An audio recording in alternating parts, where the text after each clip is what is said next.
طلاق دینے والا شخص عموماً کہتا ہے کہ میں نے غصے میں طلاق دے دی تھی، تو کیا غصے میں طلاق ہو جاتی ہے؟ ہو جاتی ہے۔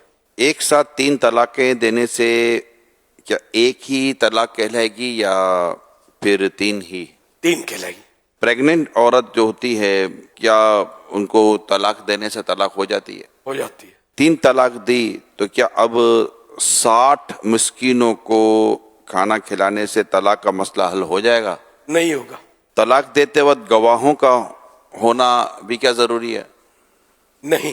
طلاق کا معاملہ کس سے حل کروانا چاہیے، مولانا صاحب سے یا کبھی گھر کے بڑوں سے، کس سے حل کرائیں؟ علماء سے۔ بڑے بوڑھے تو بولتے ہیں توبہ کر لو، آئندہ مت کر، خیال رکھنا، وہ حرام ہوتا رہتا ہے، حرام کے بچے ہوتے رہتے ہیں۔ تو یہ کام علماء کا ہے جو اس کا فیصلہ کریں گے۔ کیا شوہر کا نام لینے سے طلاق ہو جاتی ہے؟ نہیں ہوتی۔ اگر کہ میں نے تو مذاق میں طلاق دی، تو کیا مذاق میں طلاق ہو جائے گی؟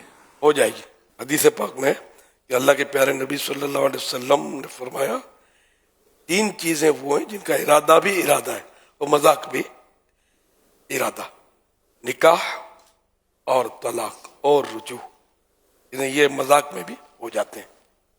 رجوع مانے طلاق کو واپس لینا، اور میرات المناجی میں یعنی ارادتاً بولے تو بھی واقع ہو جائیں گی، اور مذاق دل لگی سے کہے یا ویسے اس کے منہ سے نکل جائے یا کسی اور زبان میں بولے جس سے وہ واقف نہ ہو، بہرحال یہ کلمات اس کے منہ سے نکل جائیں، یہ چیزیں واقع ہو جائیں گی یعنی ہو جائیں گی، بشرطے کہ دیوانگی یا نیند میں نہ کہے، بیداری و ہوش میں کہے۔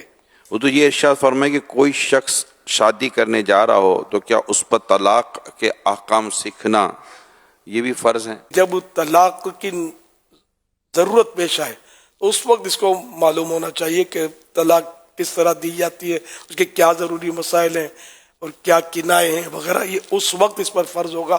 ایڈوانس میں یعنی نکاح کرنا چاہتا ہے تو اب اس کو اس وقت سیکھنا یہ فرض نہیں ہوگا، بہتر یہی ہے کہ وہ سیکھ لے، کیونکہ کچھ پتہ نہیں کہ کب مطلب انسان ہے اس کا ذہن تبدیل ہو جائے یا غصہ آ جائے یا کچھ بھی ہو جائے، وہ طلاق کی نوبت آ جائے تو اب وہ سیکھنے کیسے بیٹھے گا؟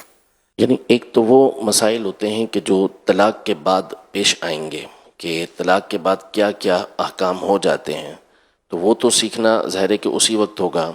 لیکن ایک ہے کہ طلاق کے جیسے کنائے کے الفاظ آپ نے فرمائے تھے یا اسی طرح اور الفاظ ہیں، تو وہ سیکھنا تو اس کے لیے ضروری ہوگا کہ کہیں ایسا نہ ہو کہ طلاق کے الفاظ کہہ بیٹھے اور اسے پتہ ہی نہ ہو کہ میں نے کیا کہا ہے، اور نعوذ باللہ پھر وہ حرام ہو چکا ہو معاملہ اور وہ حلال سمجھ کے رکھا ہوا ہو، تو ایسی چیزوں کو سیکھنا یہ ضروری ہوگا۔